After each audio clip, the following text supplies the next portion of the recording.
Song সাহেব রাগে চিৎকার করে বললেন, আমি বলছি আমার হাত ছাড়ো। মেয়েটি শান্ত গলায় বলল, ঠিক আছে, আমি ছেড়ে দিচ্ছি। হাত ছাড়তেই সং সাহেব নিচে তাকিয়ে দেখলেন মেয়েটির হাতে তার হুইলচেয়ারের ব্যাটারি। তিনি অবাক হয়ে বললেন, তুমি আমার হুইলচেয়ারের ব্যাটারি খুলে নিয়েছো?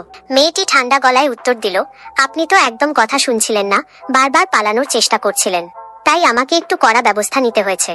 সং সাহেব রেগে বললেন, ব্যাটারিটা এখনই লাগিয়ে দাও। মেয়েটি মুচকি হেসে বলল, ঠিক আছে, কিন্তু আগে আপনার ম্যাসাজটা শেষ করি, তারপর লাগিয়ে দেব।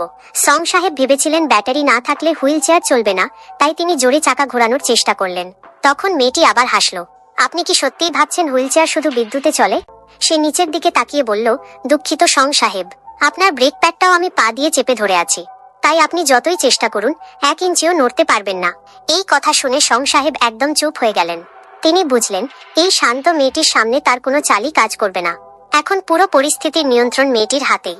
বন্ধুরা, ভিডিওটি ভালো লাগলে কমেন্টে জানাও।